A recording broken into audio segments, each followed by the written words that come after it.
Estimados alumnos y alumnas, les saluda afectuosamente el profesor Segundo Víctor Flores Fernández, profesor del curso de Psicología en este ciclo virtual 2021. Hemos llegado ya pues a nuestra última clase y bueno, estoy con la esperanza de que lo impartido durante estas 18 semanas les de hecho, les va a permitir afrontar con éxito este cuarto examen en la pre, y si no fuera así los resultados exitosos para el examen de la universidad, ¿no? Entonces, el día de hoy vamos a abordar el tema, vamos a concluir con el tema de personalidad. La vida tiene dos caras, ¿no? La vida nos presenta esa cara donde tenemos momentos felices, de alegría, éxito, triunfos, ¿no? Pero también tenemos el momento triste, ¿no? Donde viene la decepción, donde viene la frustración, donde viene el malestar, ¿no? Donde viene de repente una muerte, una pérdida de un ser querido. Entonces, ¿qué hacer frente a esa situación? Y ahí, pues, lógicamente, el ser humano tiene dos opciones. O se entrega al sufrimiento, se entrega al dolor, ¿no? Se solaza con el dolor, ¿no? Y queda atrapado en él, y entonces vivencia un malestar permanente, una ansiedad crónica, y puede entrar a la depresión o genera ya un trastorno en esa persona, ¿no? O esta persona dice, no puedo vivir sometido, esclavo de este dolor, de este sufrimiento, ¿no? El que yo sufra depende no tanto de la situación, sino depende de mi actitud, ¿no? Depende más de mi actitud. ¿Y cómo veo este momento difícil? Lo veo como un momento para crecer, para madurar. Lo veo como un momento para dar incluso más amor, no centrarme tanto en mí, ¿no? Sino centrarme más en las personas, ¿no? O de repente lo veo como una oportunidad para cambiar, ¿no? Algo estaba haciendo mal de repente, ¿no? Entonces debo de cambiar. Por eso esta frase muy bonita, ¿no? Del Buda que dice, el dolor es inevitable, pero el sufrimiento es opcional. Y efectivamente, ¿no? Mucho depende de nuestra propia actitud, ¿no? Y así, vamos a ver qué aspectos vamos a tocar el día de hoy, ¿no? Ahí vamos a terminar con los enfoques sobre la personalidad, el humanista, el conductual, el cognitivo social. Recuerden que la semana pasada abordamos el psicoanalítico. Vamos a ver el desajuste de la personalidad, luego los trastornos de personalidad y los rasgos de personalidad. Esto de los trastornos, chicos, pónganle mucha atención, vayan anotando las características, porque siempre vienen preguntas sobre los trastornos de personalidad. O sea, es un tópico crítico. Bien, ¿qué nos dice el enfoque humanista? ¿No? El enfoque humanista nos dice que las personas no son producto de su pasado, ¿no? Como dice el psicoanálisis, ¿no? Que tú eres al final la forma como te trataron desde niño, ¿no? Es lo que dice el psicoanálisis. Mentira, dice el enfoque humanista. O si no, dice, es mentira también que el hombre sea producto de estímulos, premios, recompensas, castigos, como diría el enfoque conductual. Eso es mentira. No, el hombre tiene una fuerza poderosa y esa fuerza poderosa está en uno mismo. ¿Y cuál es esa fuerza poderosa que uno tiene, que a veces uno la desconoce y vive como zombie, ¿no? Esa fuerza poderosa es tu autodeterminación. El ser humano está autodeterminado, ¿no? El ser humano es un ser libre, no es como el animalito, ¿no? O sea, si el ser humano quiere sufrir, va a sufrir, pero si el ser humano no quiere sufrir y elige no sufrir, no va a sufrir el ser humano, ¿no? ¿Cómo se llama eso? Autodeterminación, libre albedrío. Esa es la fuerza poderosa que tiene el ser humano, dice el enfoque humanista. A eso apela, ¿no? Entonces, y acá, para tener esa actitud es importante tener una buena autoestima, un buen autoconcepto de uno mismo, ¿no? Porque si uno tiene baja autoestima, queda atrapado en las situaciones adversas, ¿no? Y el ser humano tiene un desarrollo natural que apunta a mejorarse a sí mismo, a perfeccionarse a sí mismo, ¿no? El ser humano es el arquitecto de su propio destino, dice el enfoque humanista, ¿no? Esa tendencia a perfeccionarse se llama autorrealización. Por la autorrealización, las personas desarrollamos talento, desarrollamos habilidades, desarrollamos virtudes por la autorrealización, ¿no? Por eso el ser humano tiene que darse cuenta qué es lo mejor que yo tengo como persona. Y si yo eso lo desarrollo, voy camino a mi autorrealización. Y acá hay una frase muy bonita del filósofo humanista Jean Paul Sartre, ¿no? Él dice, lo importante no es lo que han hecho conmigo, o sea, refiriéndose al pasado, ¿no?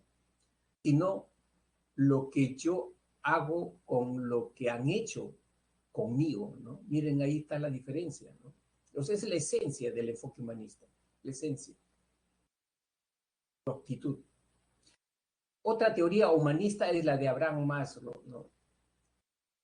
Abraham Maslow igual comparte con los humanistas el concepto de autorrealización y él dice que el desarrollo de la personalidad está en función de cómo el ser humano va satisfaciendo sus necesidades básicas. Acuérdense, ¿no?, de la pirámide de las necesidades, ¿no? Mientras el ser humano se ubique mentalmente, ¿no?, en el último segmento de la pirámide, va a ser un ser humano más pleno, más realizado, ¿no? A diferencia del ser humano que se puede ubicar solamente en estas necesidades, ¿no? Entonces, eso a él le da mucha importancia a la satisfacción de las necesidades. Y los trastornos van a surgir cuando no, el ser humano no pueda satisfacer esas necesidades. Ahí van a aparecer los trastornos, dice Abraham Maslow. Luego tenemos otra teoría humanista de Carl Rogers, ¿no? Para Carl Rogers lo importante, chicos, para él es el autoconcepto, la imagen que yo tengo de mí mismo. Y él cree que hay dos tipos de imagen, o dos tipos de yo. El yo real y el yo ideal, ¿no? El yo real es lo que yo creo que soy, lo que yo creo que soy. Si yo creo, por ejemplo, que soy una persona callada, introvertida, ¿no? Reservada, ¿no? Ese es lo que yo creo que soy. Y el yo ideal es lo que yo aspiro a ser, ¿no? O sea, yo quiero ser realmente introvertido o quiero ser más sociable. ¿Me gusta o no me gusta ser introvertido? ¿No? Ahí tiene que ver con el yo ideal, lo que yo aspiro a ser. Y cuando las personas tienen una fuerte discrepancia entre mi yo ideal, lo que pretendo ser, con mi yo real, si hay una fuerte discrepancia, ahí vienen los trastornos, los problemas de salud mental. ¿Por qué? Porque no me acepto, porque me rechazo, ¿no? Entonces tiene que haber congruencia para que haya una personalidad sana. Este señor dice que tiene que haber congruencia entre tu yo ideal y tu yo real, ¿no? Entonces, por eso él le da mucha importancia al papel de la aceptación a sí mismo, a la valoración incondicional a sí mismo, ¿no? Bien, entonces esa es la explicación de este autor. Luego tenemos el enfoque conductista, y hemos dicho, chicos, entonces ellos no creen mucho en la personalidad. En todo caso, ¿qué sería la personalidad para un conductista? Porque ellos no creen en una estructura interna de la mente, ¿no? Como personalidad, no creen en eso, ¿no? Sino, él le dan mucha importancia al aprendizaje. Básicamente el aprendizaje, aprender conductas, desaprender conductas, ¿no? Y la personalidad, ¿qué sería? Sería simplemente la historia de los reforzamientos, ¿no? O sea, cómo la persona aprendió conductas y estas fueron incentivadas y cómo desaprendió conductas y estas fueron castigadas, ¿no? Para este enfoque, el factor externo es lo más importante, los estímulos. El enfoque cognitivo social, ellos resaltan de que la personalidad es producto de la imitación, ¿no? De un modelo, ¿no? Eh, las personas van a ser buenas o van a ser malas en función a los modelos que tuvieron, ¿no? Cuando eran niños, ¿no? Y ahí juegan un rol muy importante los padres y los educadores. Muy bien, entonces acá está lo que yo les decía, chicos. A veces el ser humano tiene que afrontar situaciones difíciles, duras, ¿no?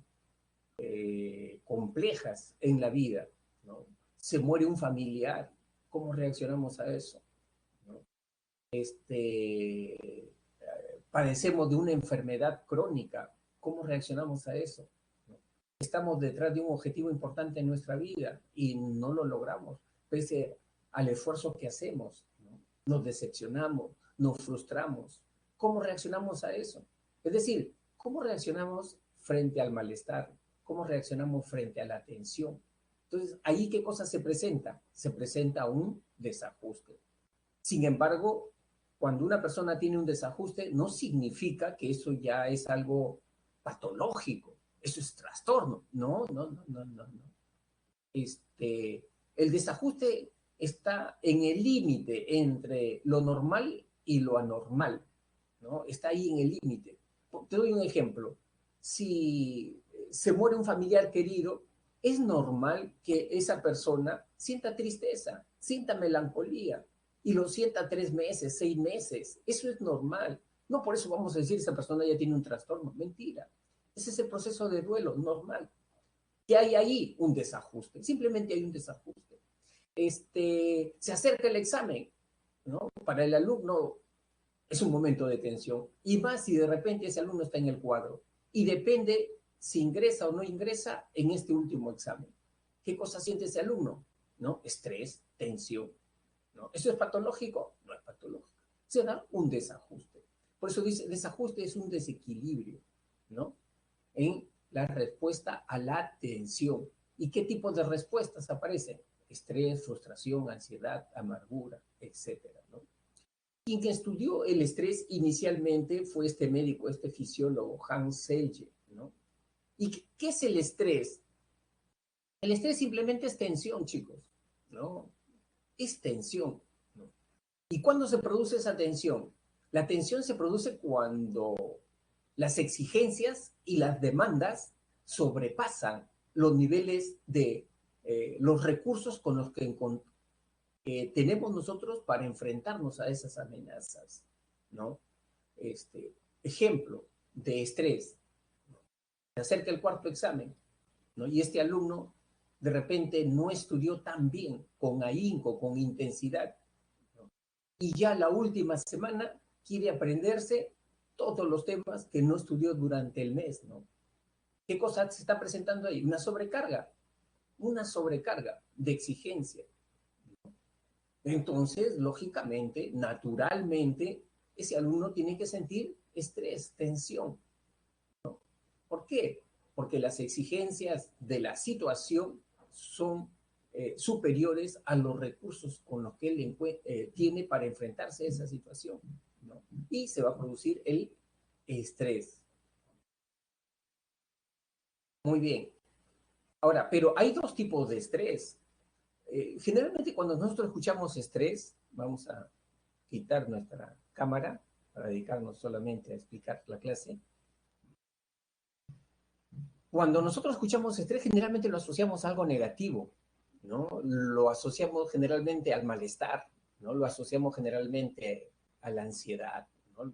Pero sin embargo, también es bueno saber, chicos, que el estrés también tiene una parte positiva, ¿no? ¿Por qué el estrés tiene una parte positiva? Porque el estrés nos activa, nos da energía para enfrentarnos a una situación de amenaza, a un cambio, a una evaluación, ¿no? Si no tuvieras ese estado de activación, de repente no pudiéramos rendir bien, ¿no? Por eso que hay un estrés positivo y hay un estrés negativo. Vamos a ver el estrés positivo. Por ejemplo, en esa pareja de esposos que recién se han casado, ¿no? Viene está por venir ya el primogénito, ¿no? ¿Qué pasa en esa pareja? La pareja, ya la esposa está en los últimos semanas, ¿no? De gestación y evidentemente ahí en la pareja van a sentir un nivel de tensión por la llegada del niño y muchas veces la mamá dice, yo no sé cómo criar, ¿no? Tengo miedo de fallar como madre. Hay un nivel de tensión. Aparte que hay una alegría por la venida del bebé, ¿no? Lo esperan con ansias a ese bebito. Sin embargo, ese papá y esa mamá no se quedan con la tensión ahí que los está consumiendo. Esa tensión lo transforman ¿en qué? En acciones.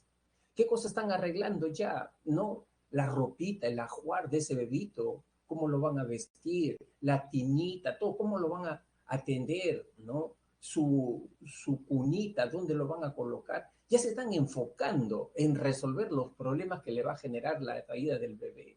¿Dónde lo van a controlar? ¿En qué clínica? ¿En qué hospital lo van a controlar? Y entonces están resolviendo positivamente la tensión. Cuando uno resuelve positivamente la tensión y esa tensión te ayuda a resolver exitosamente un problema, ese es eustrés.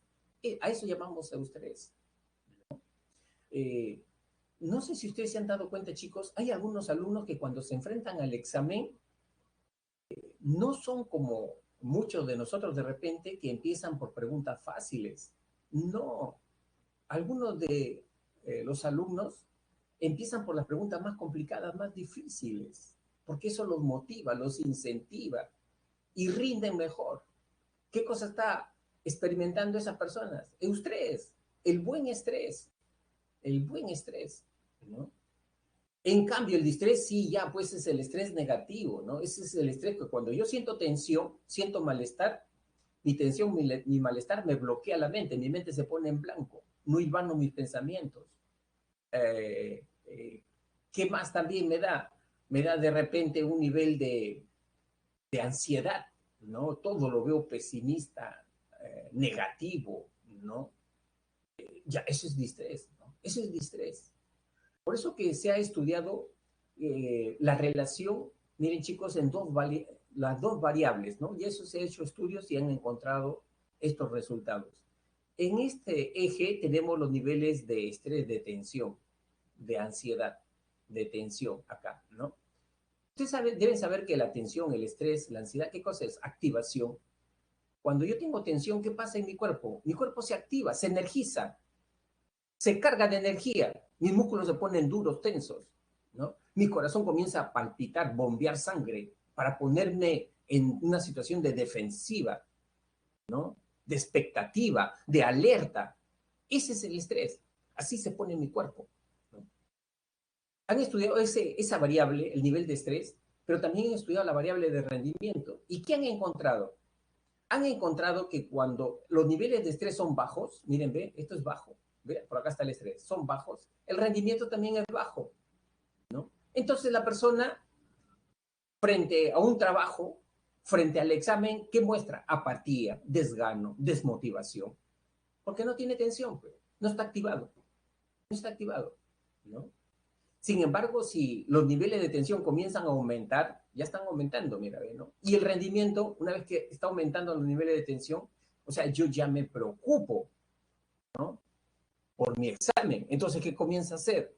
Ya comienzo a dedicarle más horas al estudio, comienzo a buscar más información, ¿no? Y lógicamente el nivel de rendimiento va a elevar. Hasta que el nivel de estrés llega a un punto medio, ¿no? O moderado, ¿no? ¿Y el rendimiento qué pasa? El rendimiento es óptimo, es bueno, ¿no? ¿Qué cosa estamos ahí? Ante un eustrés. Este es el eustrés, ¿no? Sin embargo, si yo comienzo a preocuparme y tengo pensamientos negativos, no me va a salir, no voy a poder hacerlo, ¿no?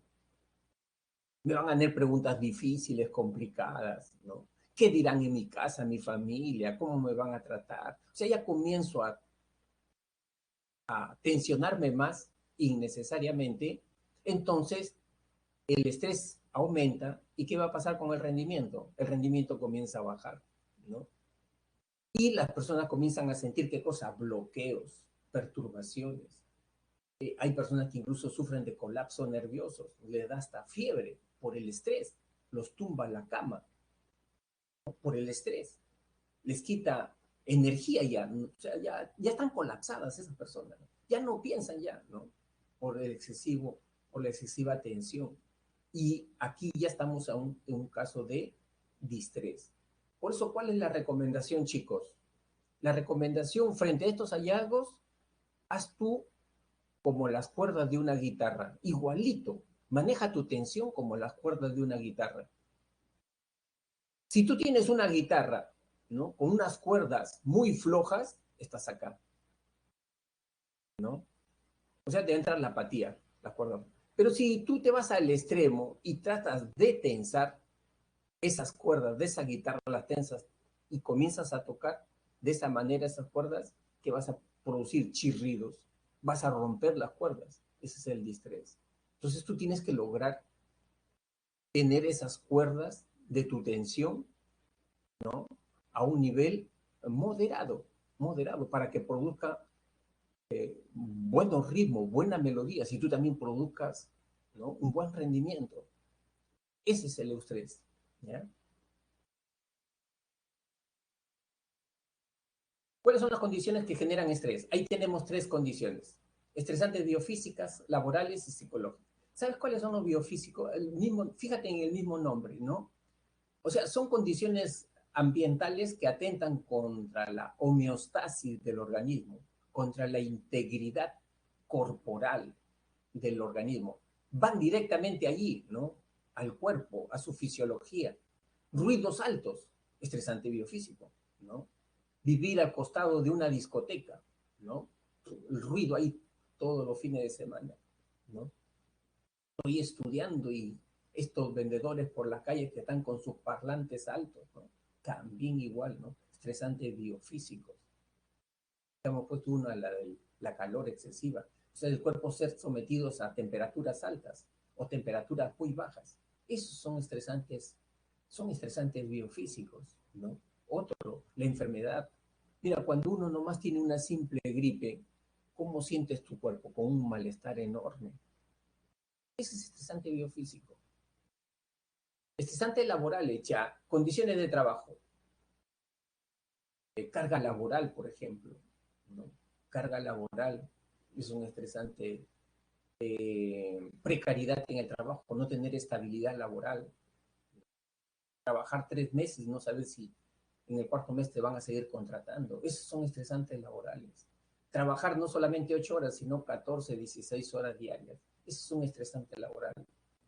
Y hay otro estresante laboral, chicos, que genera estrés. ¿Saben cuál es? Es el tipo de trabajo. ¿Cuáles son los trabajos más estresantes? Aquellos trabajos en los cuales tú tienes que trabajar interactuando con personas o interactuando con máquinas, equipos. ¿Cuáles creen son esos trabajos más estresantes? A ver, una pregunta, un poco para no ser tanto monólogo con la clase y ver también si me están atendiendo, yo les hago esa pregunta, ¿no? ¿Cuáles son los trabajos más estresantes?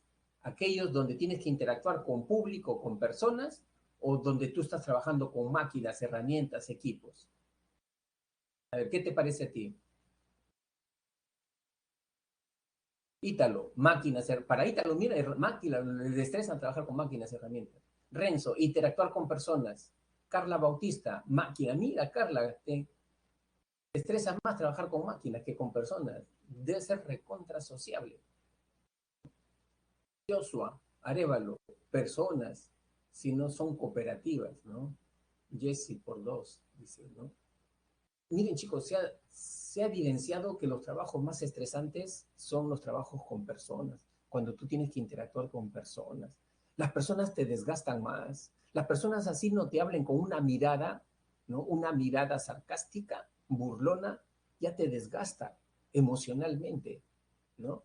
Tú trabajas con máquinas, equipo, ¿qué haces? Pones tu música o dejas la máquina, te pones a pasear, ¿no? Pero estar en trato con público, no, no puedes hacer eso. Te desgasta más. Por eso dice que las profesiones más estresantes, ¿cuáles son, chicos? Las profesiones más estresantes, las que interactúas con público. Generalmente los profesionales de la salud, ¿no? Médico, enfermera, son profesiones muy estresantes. Generalmente tú ves más personas profesionales estresantes en esas áreas, ¿no? Médicos que no saben tratar a sus pacientes, enfermeras igual que son déspotas, porque están cargadas con estrés. Y dice que otra profesión también con mucha carga de estrés es nosotros, los docentes. Pero me imagino que serán los docentes no a nivel ya superior, ¿no? Sino a nivel de educación básica, ¿no? Primaria, secundaria, especialmente primaria. Esa profesora, por ejemplo, que ya está gritando a sus alumnos, ya está estresada. Incluso hay profesores que tienen maltrato con el alumno. Agarran el cuaderno y cuando consideran que le han hecho mal la tarea, lo tiran al cuaderno, ¿no? Algunos dicen que lo tiran a la basura al cuaderno, otros en la cabeza del alumno. Ya ese profesor está estresado, está estresado. Entonces, esa es una condición estresante laboral. Y estresante psicológico son aquellas situaciones que atentan contra la estabilidad emocional de las personas, ¿no? Por ejemplo, acá en este caso, la indiferencia, ¿no? Que te traten con indiferencia dentro de la casa, ¿no? Que no te reconozcan méritos, que humillen, ¿no? Esos son estresantes psicológicos. ¿Qué otra situación? Tener un familiar enfermo. Bien, es un estresante psicológico. Atentan contra la estabilidad emocional de las personas. La muerte, las separaciones, ¿no? También son estresantes psicológicos. Pero chicos, dice que hay un estresante que contribuye bastante, ¿no? Una condición que contribuye bastante al estrés. ¿Cuál es? La rutina, ¿no? Cuando las personas caemos en la rutina por largos meses, nos da el estrés. Tengan la seguridad que nos da el estrés. Especialmente aquellas personas que son muy rutinarias, peor todavía, muy rígidas, ¿no? Nunca cambian, siempre hacen lo mismo, de lunes a domingo. Esas personas fácilmente caen en el estrés, ¿no? Esas personas que van, por ejemplo, de su casa al colegio, del colegio a su casa, de su casa al trabajo, del trabajo, y por la misma calle, la misma ruta, el mismo carro, la misma vereda. O sea, y van, y si están en el colegio o la universidad, el mismo asiento, la misma carpeta, ¿no? Los mismos amigos. O sea, los rutinarios son los que más rápidamente caen en el estrés. Por eso siempre les dicen a las personas, ¿no? Trata de cambiar tus actividades, no hagas siempre lo mismo, cambia, ¿no? O sea, en este caso, por ejemplo, de repente quieres irte a tu colegio, a tu universidad, de repente no te sientes en el mismo sitio. A ver, voy a intentar sentarme en esta otra ubicación para ver, conocer a otros compañeros, ¿no? Entonces, eso es un poco ir atenuando el estrés, ¿no? Chicos, ¿cuáles son, a ver, vamos a ver, cuáles son los síntomas del estrés? ¿Cómo podemos decir que una persona ya está estresada? Dice que hay 4 síntomas que son básicos en el estrés. O sea, el estrés tiene, me estoy refiriendo al estrés tóxico, ¿no? Al estrés tóxico, al estrés, al distrés, ¿no? ¿Cuáles son los síntomas básicos del? No sé si ustedes si lo han experimentado. Yo me imagino que sí, ¿no? Nos dice Carla Bautista, por ejemplo, la cuarentena. ¿No es cierto, Carla? Efectivamente, en tu casa ahí estás encerrado, ¿no? Y no interactúas y estás sometido a una rutina, ¿no? La cuarentena estresa, sí puede, ¿no? Soy el único el que no le estresa. ¿Por qué? Porque estás echado, Joshua, ¿no? Estás echado escuchando música. Ahora, la pregunta es, eh, ¿cómo puedo identificar que yo ya tengo el estrés tóxico, el distrés? ¿Cómo puedo identificar? ¿Cuáles son los síntomas que a mí ya me dicen que tengo que estar en una situación de alerta ya porque estoy con el estrés tóxico? ¿Cuáles son los síntomas más característicos? A ver, chicos, no sé si ustedes conocen eso. Dice que uno de los síntomas es la irritación, el cambio de humor. Las personas se vuelven más irritables, más malhumoradas, mandan a rodar a todo el mundo. Esta persona está estresada ya. O sea, hay cambios en los estados de ánimo. Ese es uno de los síntomas. La otra, la fatiga, el cansancio crónico. Siempre está fatigado, siempre está cansado, sin ganas de hacer nada, ya está colapsado, ¿no? Incluso se acuesta, duerme sus 8 horas, al día siguiente se levanta cansado. Sigue cansado, ya durmió, pero sigue cansado. Ese es estrés, ese es estrés, ¿no? ¿Qué más? A ver, ahí tenemos otro, la desmotivación. Eso yo lo he visto acá en la PRE San Marcos. Muchos alumnos, por ejemplo, cuando ya tienen, por ejemplo, ya un buen tiempo preparándose, estamos hablando de años, ¿no? Y no ingresan, ya con tanta decepción, tanta frustración, se van cargando, ¿no? La tensión se va elevando a su máximo nivel. Y esas personas al final tienen tanta tensión que después ya no les interesa nada, se desmotivan, les da igual todo ya, les da igual todo, ¿no? La desmotivación es un síntoma del estrés. Por eso yo siempre les digo acá a mis alumnos que San Marcos no se define ni un mes ni en 5 meses, ¿no? Uno tiene que balancear sus actividades para un año, año y medio, y si es para medicina, 2 años, ¿no? Es decir, tienes que realizar actividades que son tareas, obligaciones, estudio, pero también tienes que realizar actividades que te traigan placer, satisfacción a ti, ¿no? Actividades que te inyecten de entusiasmo, ¿no? Porque el ser humano es como una pila, necesita ser recargada también. ¿Y cómo recargas al ser humano? No con electricidad, lo recargas con actividades que le dé placer, satisfacción, gusto. Si te gusta escuchar música y bailar, escucha música, baila. Si te gusta danzar, danza. Realizar actividades que nos dé placer, que nos dé placer, ¿no? Entonces, ese es un antídoto contra el estrés, ¿no? Y el otro síntoma son eh, ahí tenemos los problemas físicos, ¿no? La rigidez, la tensión. A las personas comienza a dolerles, por ejemplo, el cuello, la nuca, ¿no? Te toca la nuca, esa nuca, los músculos de la nuca están duros, parece eh, granito, mármol, ¿no? Duro, ¿no? Ese es el otro síntoma del estrés, ¿no? Entonces, en términos generales, hablamos de 4 tipos de reacciones, miren chicos. Hay reacciones o síntomas cognitivos, emocionales, conductuales y físicos, ¿no? Los síntomas cognitivos, ya ustedes de repente ya los conocen, ¿no? Bloqueos, las personas se olvidan con facilidad, hasta de lo que ya saben se han olvidado. Dudan, ¿no? De lo que ya saben, ¿no? Están en el examen y tienen mucha atención, la de multiplicar se olvida. 8 por 8 será 64, no creo. Y están dudando ya, ¿no? Ahí tenemos reacciones emocionales. Ya hemos hablado de la irritación, ¿no? Las personas se irritan con facilidad. Las personas tienen ansiedad, se anticipan mucho, ¿no? Demasiado se anticipan al futuro. O sea, ya no vivencian, ya no experimentan. Su mente está ubicada en el futuro. ¿Y si me viene esto? ¿Y si me pasa esto? ¿No? Problema de autoestima. Reacciones conductuales. Ahí cuáles tenemos. Ahí tenemos los tics nerviosos.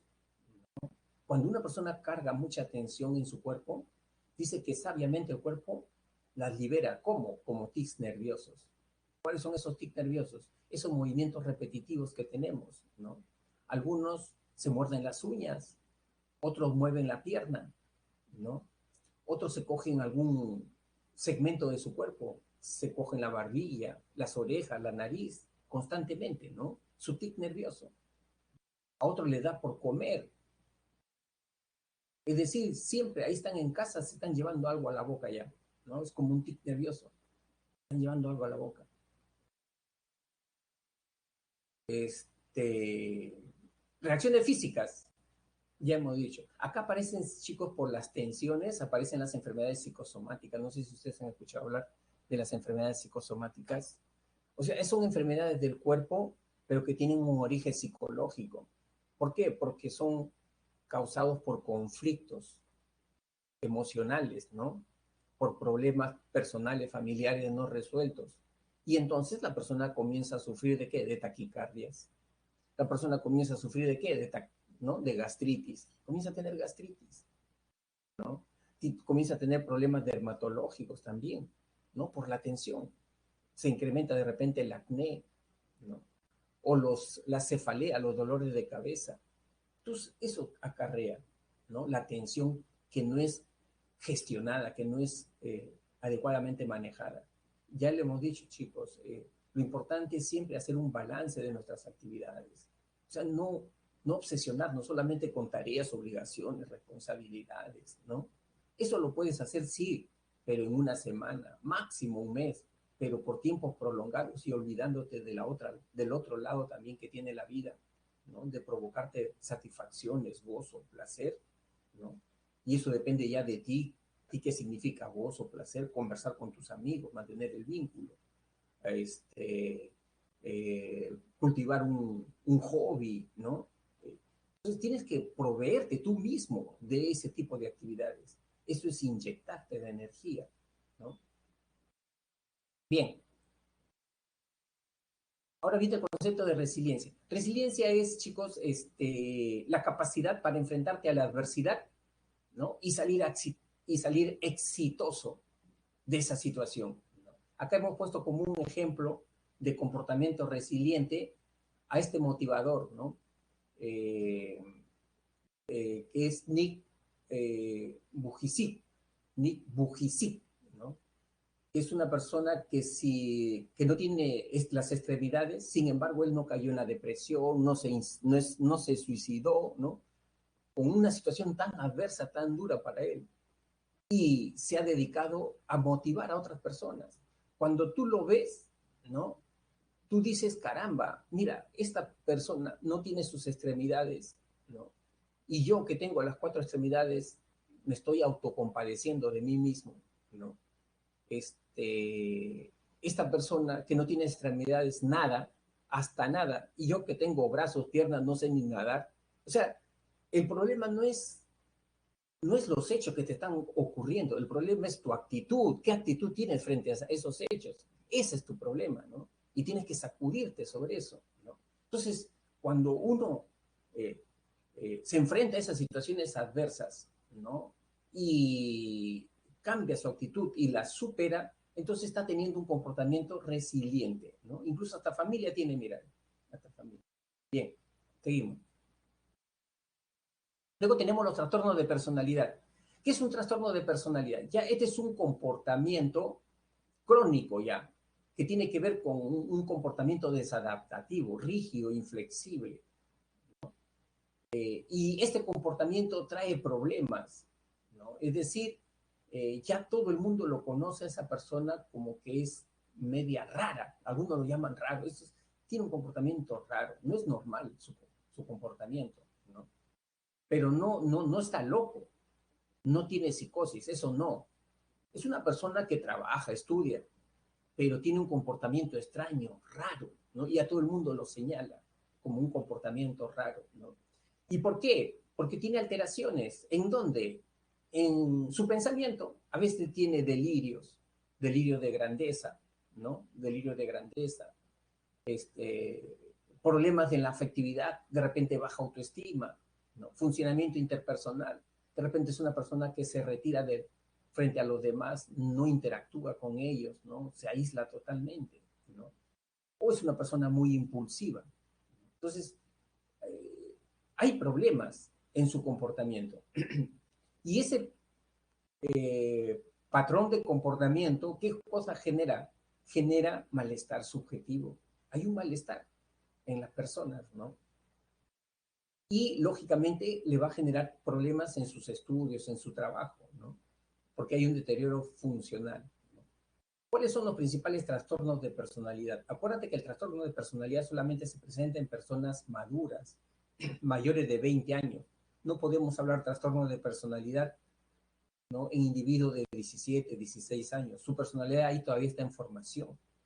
Así que no vayas a tratar de querer encajarte, porque si tienes algún comportamiento parecido con los tipos de trastornos que te estoy señalando ahí, no vayas a querer encajar, ¿no?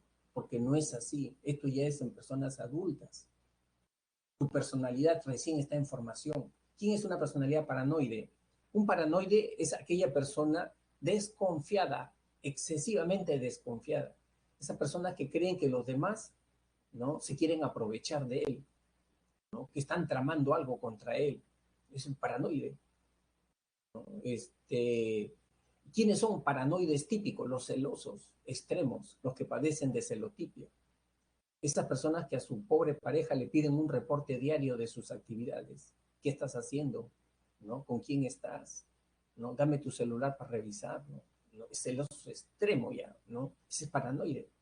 Ese es paranoide. Entonces, y eso no cambia, ¿no? No cambia. El esquizoide. El esquizoide es una persona, chicos, extremadamente introvertida, extremadamente. Nosotros somos introvertidos, ¿no? Pero ya cuando estamos con nuestros amigos de años, ya no somos introvertidos, somos desenvueltos, ¿no? Estamos con en nuestro hogar, con nuestra familia, somos desenvueltos. Pero hay personas que son bien introvertidas, ¿no? En todos los contextos, en todas las situaciones. Ya, ese es un esquizoide. Y otro rasgo más del esquizoide, ¿sabes cuál es? A diferencia del introvertido. El introvertido sí quiere tener sus amigos. El introvertido dice, ¿cómo me gustaría tener 1 millón de amigos? Y sufre porque no tiene amigos. No sabe cómo tener amigos. Sus problemas son que no ha aprendido habilidades sociales. En cambio, el esquizoide no le importa. No le interesa tener amigos. ¿Qué cosa dice el esquizoide? Yo soy mi mejor amigo. Conmigo basta y sobra. No necesito a los demás. Y son muy rígidos en sus expresiones emocionales. Tú lo miras a un esquizoide, su rostro es pétreo, ¿no? No demuestra calidez, nada en su rostro. O sea, es un problema que lo ha venido trayendo ya desde años. Los trastornos de personalidad son trastornos que han comenzado a iniciarse desde la niñez, la adolescencia, y ya se han hecho visibles en etapas de la adultez. El esquizotípico. Los esquizotípicos son personas, chicos, que tienen alteraciones cognitivas, tienen delirios, delusiones. Por ejemplo, ellos creen que tienen poderes sobrenaturales, ¿no? Yo me comunico con los espíritus, dice. Yo me comunico con la cuarta dimensión. Así, o sea, y están convencidos, no te están bromeando, están convencidos de eso. ¿No? Tengo poderes de telequinesis y tienen un comportamiento bizarro, extraño, ¿no? Se visten bien extrañamente, se visten, ¿no? Ese es el trastorno esquizotípico. El trastorno esquizotípico dice que es el primo hermano de la esquizofrenia. Tiene una carga genética muy fuerte también. O sea, dentro de estas personas que padecen trastorno esquizotípico, hay un familiar que tiene esquizofrenia. El antisocial. Acá algunos alumnos yo he apreciado que antisocial le llaman a aquellos que no les gusta reunirse con los demás. Ese es un antisocial, dice. Mentira. Acá el antisocial tiene otra connotación. Antisocial es aquella persona, el psicópata, el que le gusta hacer daño, ¿no? Aquel que estafa, por ejemplo, aquel que roba y no siente remordimientos. ¿Qué cosa dice el psicópata? Por idiota, por sonso. ¿Para qué se deja robar? ¿No? La vida es de los vivos, nada más. No tiene remordimiento, no tiene pena. Ese es el psicópata. ¿Qué demuestra el psicópata? Crueldad, maldad, ¿no? Y mata, asesina, viola y no siente remordimiento. Así es el psicópata. Por eso dice, si otros sufren, ¿no? Por mí es su problema de ellos. Límite borderline. Son aquellas personas, ¿cuál es su problema principal? Inestabilidad emocional. Inestabilidad emocional, ¿no? Son impulsivos, ¿no? Tienen episodios de alegría, episodios de tristeza, episodios de rabia, ¿no? En el día, por ejemplo, pueden tener varios episodios de tristeza, rabia, cólera, ¿no? Este, eh, Hay una diferencia con los bipolares, ¿no? Los bipolares es otro trastorno, ¿no? Los bipolares sí, su trastorno, tienen un trastorno episódico maníacos, ¿no? Que pueden durar días, ¿no? Después de depresión, ¿no? Entonces, duran más tiempo los episodios en el caso del trastorno bipolar. En el borderline, ¿no? En el borderline cambian en el día, ¿no? El histriónico es aquel que le gusta hacer teatro, drama, ¿no? Le gusta manipular a los demás, ¿no? Son personas que les gusta exagerar, ¿no? Si van a un velorio, a un entierro, ¿no? Ellos ya se quieren meter en el cajón a llorar con el muerto adentro, ¿no? Les gusta hacer teatro. Si le cuentas un chiste, el que menos se ríe, otro es una carcajada, el histriónico se tira al piso a reírse. Así es, escandaloso. Se sube a la carpeta a reírse, ¿no? Es ampuloso. Esos son los histriónicos. Les gusta llamar la atención. El narcisista es la persona que cree ser el mejor de todos, ¿no? El que cree que todo el mundo tiene que alabarlo, elogiarlo, ¿no? darle loas, elogios, ¿no? Viene de la mitología griega, ¿se acuerdan de Narciso? Ese que se enamoró de la imagen de sí mismo, ¿no? Y que no comía, no dormía por mirarse, esa es la mitología, ¿no? Hasta que murió por inanición, ¿no? Así, ese es el narcisista. El que dice, yo soy el mejor de mi clase, no hay otro como yo. Mis amigos tienen que agradecerme que yo, ¿no? Que yo viva. El de evitación o ansioso es las personas más ansiosas, más temerosas, más miedosas. A todo le tienen miedo, a la sangre, a la altura, a las personas, a todo le tienen miedo, ¿no? Entonces, tiene mucha hipersensibilidad, ¿no? Y el dependiente es las personas pueriles, infantiles, es que tienen 40, 20, 25, 30 años y su comportamiento es de un niño, de un adolescente. Siempre que están buscando la aprobación, ¿no? Frente a los demás, ¿no? Tienen un comportamiento muy sumiso, ¿no? O sea, ya tienen 25, 30 años y todavía no se ha producido el destete de su madre, ¿no? Tienen miedo a ser abandonados por los demás, ¿no? Luego tenemos al obsesivo compulsivo anarcástico. Esos son, chicos, los perfeccionistas. ¿Obsesivo por qué? Porque se les mete una idea fija, ¿no? Algunos, por ejemplo, tienen ideas fijas sobre limpieza, ¿no? Esto está sucio. Acá hay virus y está limpio, pero para ellos hay virus, ¿no? Otros tienen obsesión sobre su salud. No, ya estoy mal, ya. Un dolor de cabeza, no tendré un aneurisma en mi cabeza, ¿no? O sea, se obsesionan por algo, ¿no? Como tienen una obsesión, tienen una compulsión. ¿Qué es una compulsión? Un comportamiento repetitivo. Si yo considero que esto está sucio, entonces a esto lo limpio ¿cuántas veces? 15, 20 veces lo limpio, ¿no? Entonces estas personas están esclavas de su problema, viven esclavos de su problema. Ese es el obsesivo compulsivo. Esa persona tiene que salir de su casa, ¿no?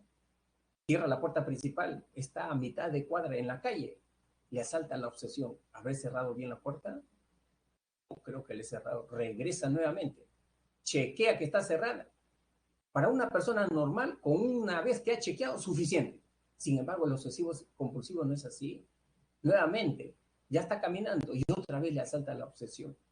Y si por allí hay un ladrón, de repente puede entrar alguien y se regresa otra vez. O de repente la chapa es el problema, ¿no? De repente la chapa no funciona bien, ¿no? O sea, por cualquier cosita, detalle, siempre está haciendo lo mismo, ¿no? Ese es el obsesivo compulsivo. Entonces, son personas que viven esclavos de sus problemas, ¿no? Por eso tienen dificultades en las relaciones interpersonales. Los demás le dicen, no, ese es un raro, ese es una persona extraña, ¿no? Personalidad madura. Miren, chicos, ¿qué es lo más importante que se pueda apreciar en una persona que tiene salud mental, ¿no? Tiene buena salud mental. Acá están planteando algunos rasgos, ¿no? Algunos rasgos. Este, pero los rasgos más importantes tienen que ver con la autoestima, ¿no? Tener buena autoestima, eso es lo más importante. Y otro rasgo importante es ser transparente, ¿no? O sea, expresar lo que sientes y lo que piensas, ¿no? Saber expresar lo que sientes, aprender eso es lo más importante. Cuando uno es transparente, cuando uno es sincero, cuando uno es fiel a sí mismo, ¿no? Eh, tienes estabilidad emocional, tienes buenas relaciones, las personas aprenden a respetarte, ¿no? Porque saben cómo tú piensas, ¿no? Claro que acá se señalan algunos rasgos, ¿no? Tener objetividad en tus apreciaciones, ¿no? Ser una persona autónoma, no depender de nadie, tener capacidad de amar es muy importante, no enfocarte en ti mismo, ¿no? No enfocarte siempre en ti mismo. Las personas inmaduras, infantiles, siempre se están enfocando en sí mismas, ¿no? Sentido de responsabilidad, una visión amplia, tener sentido del humor, ¿no? Y otra cosa que es bien importante también, chicos, en lo de la personalidad madura es establecer relaciones y tener un soporte social, familiar, amical. Eso es muy importante, no aislarte. Cuando uno tiene un problema, lo peor que puede hacer es aislarse, ¿no? No interactuar con las demás personas, compartir tus problemas. claro, con la persona indicada, pero compartirlos, ¿no? Control emocional, seguridad y siempre plantearse objetivos, ¿no? Y entonces yo creo que hasta acá ya hemos concluido, vamos a la práctica, porque ya no gana el tiempo. Dice, dos maestros de la escuela conversaban, tengo un alumno que tiene un mal comportamiento, no hace caso al llamado de atención, por ello he llegado a castigarlo físicamente para corregirlo. No veo otra forma de hacer que se porte bien. Pareciera que está acostumbrado al castigo. La justificación del maestro es acorde al enfoque explicativo de la personalidad denominado. ¿Cuál sería la respuesta ahí? ¿No? La C, ¿no? Claro, ¿no? Por los estímulos, ¿no? En este caso, el castigo, ¿no? Factores externos, ¿no? La C, conductual. Muy bien. Cuando Liz y Roberto se casaron, la mayoría de sus conocidos decían que era una pareja perfecta y que su amor duraría para siempre. Sin embargo, no fue así y actualmente están tramitando su divorcio. A quien más le ha afectado esta situación es a Roberto, quien se siente muy triste y se irrita fácilmente. La condición estresante evidente en este caso sería una de tipo, ¿qué tipo sería? ¿No? La B, psicológico, pues, ¿no es cierto? Porque afecta la estabilidad emocional de las personas, ¿no? A ver. Luego tenemos, Isabel siempre se mostró distante e indiferente a las compañeras del colegio. Terminó su secundaria hace 5 años, pero no trabaja. No quiere saber nada de estudiar una carrera universitaria. Ella dice que va a estudiar cualquier profesión de forma no presencial en su computadora. Sus padres tratan de animarla para que salga, tenga amistades, se enamore. Ante lo cual ella responde que no le interesa estar con la gente, que ella es su mejor amiga, ¿no? Ahí ya tenemos, lógicamente, un típico, ¿no es cierto? Como dice acá, esquizoide, ¿no? Ítalo, Daniel, Luciana, ¿no? Un esquizoide. No le importa tener amistad a ellos, ¿no? Viven solos. Chicos, apréndanse bien los trastornos, por favor, ya. A ver, vamos con la última sección, ¿no? Ya está. Dice, ¿qué te pareció la explicación de la clase del día de hoy? Y ya tienen entonces las 5 alternativas. Bien, yo quiero aprovechar para despedirme, estimados alumnos. Ha sido un placer haber sido su profesor, ¿no? Y tener chicos tan participativos. Me ha encantado eso de lo de su participación. Yo creo que me voy con eso. Lo mejor de ustedes es su participación, ¿no? Y les deseo éxito, pues, en este cuarto examen, ¿no? Mucha disciplina, siempre. El ingreso a San Marcos es de disciplina. Eso es básicamente disciplina y perseverancia. Los conocimientos se van adquiriendo, se van adquiriendo, ¿no? Da todo, lucha, no te desanimes, lucha. Cuando tú has dado lo mejor que tú has dado, ¿no? En este tiempo de preparación y no has conseguido los resultados, pero te queda la satisfacción que has luchado, ¿no? Y eso es lo más importante, ¿ya? Un abrazo muy fuerte a cada uno de ustedes, chicos, ¿ya? Y que les vaya muy bien, ¿no? Muchas gracias, entonces, Ninoska también. Muchas gracias, muchas gracias. Bueno, me retiro porque ya tiene que entrar el siguiente profesor. Un abrazo, chicos, nuevamente. Un abrazo.